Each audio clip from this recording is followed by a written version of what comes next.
And so I call upon you, all of you, that on November the 11th, you come to Whitehall and you stand by the Cenotaph and you block the route of the Hamas supporters from marching past the Cenotaph.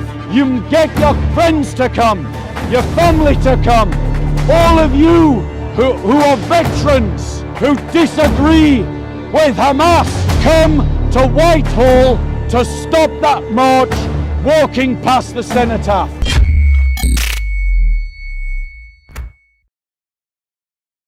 Hamas, there you go. You're on camera. Let's hope that gets handed over to the police. Let's stick it up on Twitter. Let's make her famous. And then, God willing, the police will arrest her and she will spend 7 years in prison. Because that is how we should treat. Was this camera rolling? No. Oh, bro, you should have been here. But I got the... Did you get a face? Are you sure? I got the face. Good. That is how we need to deal with these Islamists.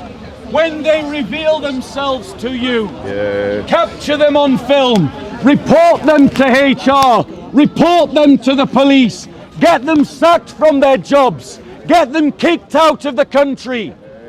Organize yourselves to resist these Islamists. Notice how she said your day was coming. Why were you not offended? Why were you not enraged? Why were you not angry to hear that witch speak her poison in your country? To speak her support for the Islamists? Why were you cowardly in the face of her disgusting threats? Ladies and gentlemen, you must recognize that you have been lulled into a sleep by the media, by your politicians who lie to you constantly. These marches have been characterized by anti-Semitism. The last time that London saw anti-Semitic marches down the streets of London were by Mosley's fascists in the 1920s and 1930s. And the anti-fascists and the police came out to fight against these fascists because of their anti-Semitism. Why have we allowed anti-Semitic marchers through the streets of London unopposed, unchallenged by anyone? I'll tell you why. Because our society has been weakened by liberalism, by left-wing politics, by the progressives who teach you a mantra about tolerance and about inclusivity and about multiculturalism. And through this mantra, they have switched off your courage, your sense of right and wrong. These marches have been characterized by violence, physical attacks against police, physical attacks against those who disagree with them.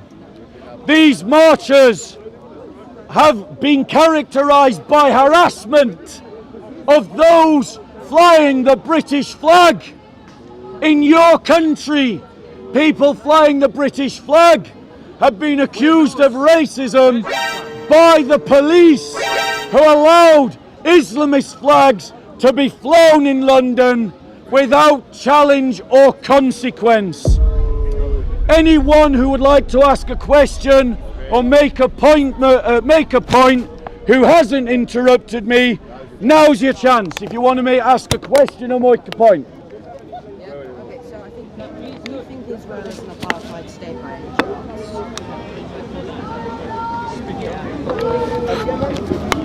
So, ladies and gentlemen, do I believe that Israel is an apartheid state? No. Arab Christians and Arab Muslims have the same rights as Israeli citizens to vote, to be judges in the legal system, to be members of Parliament, and I believe at this very moment in time it is an Arab judge who will pass judgment on whether Benjamin Netanyahu is a corrupt politician. I may be wrong on that. Feel free to fact check me. I'm going off something that I vaguely remember from the past. The reality is, ladies and gentlemen, is that there is not a single Jewish citizen in Gaza. Not one. And across the Islamic world, Christians are treated as second-class citizens. In a number of Muslim countries, you cannot even be a passport-carrying citizen and a Christian in these countries, like Saudi Arabia, like Qatar, where 13% of the population live as second-class citizens precisely because they're Christians in a Muslim majority country. We should start to challenge these Islamic apartheid governments, and we should call them out for their injustices. Everybody wants to tell you that we should oppose Israel's apartheid system, but they are totally silent about the Islamic apartheid systems, where Christians are persecuted, like in North Sudan, like in Iran, like in Pakistan, like in Syria, like in Iraq, like in Egypt, like in Yemen, like in Indonesia, like in Malaysia, and by Hamas, like in Gaza, where Islamist militants, after they overthrew Fatah, desecrated churches, a Christian for handing out Bibles, bombed a Christian library, and tried to forbid Muslims from celebrating Christmas with Christians, ladies and gentlemen. So, I'm going to press on and then I'll take another point. Now, there has been released on Twitter this idea that the flags of the Cenotaph were removed because of the threat of an Islamist desecration of this civic statue. That's a lie. It's a lie. It's not true. The Cenotaph is cleaned before November the 11th in preparation for Armistice Day. However, I want to make it clear that all of us who are opposed to Hamas marching down past the Cenotaph on Armistice Day should demand that the police use the fullness of their powers to prevent the march past the Cenotaph. Learn your democratic rights to demand appropriate policing for these things. Any questions or comments by someone who doesn't interrupt me, on the topic? Ukrainian Nazi Christians, what do you say about that? Going once? Nothing. You've got nothing to say because you're an ignoramus. If you had not been so pig ignorant, I would have answered that. Yeah, well, you said there's nothing. So, ladies and gentlemen, Nazis, you say there's nothing. ladies and gentlemen, They don't want to just wipe Jews off the so there's nothing in common, yeah? You say there's nothing in common. Who's the idiot? I want to point out that thousands of people should come out to prevent the Hamas march from walking past the Cenotaph. Thousands of people came out when the statue of Winston Churchill was defaced to protest against the vandalism of a British war hero. Well, the Cenotaph, ladies and gentlemen, is a statue in honour of the families, the grandparents, the great-grandparents, the fathers, the uncles, the mothers, the sisters, the brothers of every British family who lost people in World War I and World War II and every war since those two wars. It remembers their sacrifice. It is a monument to our families, ladies and gentlemen.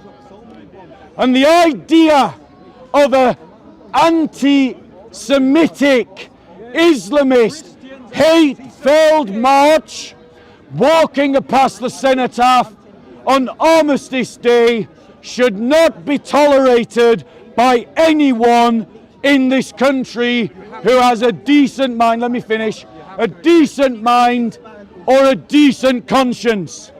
And so I call upon you, all of you, that on November the 11th, you come to Whitehall and you stand by the Cenotaph and you block the route of the Hamas supporters from marching past the Cenotaph. You get your friends to come, your family to come. All of you who are veterans, come to Whitehall to stop that march walking past the Cenotaph. All of you who disagree with Hamas, come to Whitehall and stop that Cenotaph. What a beautiful thing it will be if thousands of British Jews were there protecting the Cenotaph to show the difference that the Jewish community brings to the UK versus the migrant Muslim community. Ladies and gentlemen, what a wonderful thing it will be to see. Ladies and gentlemen, all of you who marched on the veteran marches against the BLM, all of you who marched with the EDL, all of you who have ever marched for any good cause, who want your families to be honoured, come to Whitehall on November the 11th and stop Hamas from marching past the Cenotaph. Any questions or comments from those who haven't interrupted me? This is your chance to ask a question or make a comment. Please just address so many Catholics hate Jews as well. When you stop interrupting, any questions from or comments from people who don't interrupt me? Sorry, can I get that, bro? Blame the Jews for killing Jesus. Will you address that point? Okay, ladies and gentlemen, I'll move on to my next point because you still don't understand manners. So, ladies and gentlemen, Take away from the point. so, ladies and gentlemen, Jews for millennia. I want to say to you who call yourselves Christians, I want to address Christians and the churches. Think about how feckless and how useless our pastors and our bishops are. These so-called leaders of the church that have zero political ambition for the Christian community, zero political vision for the Christian church.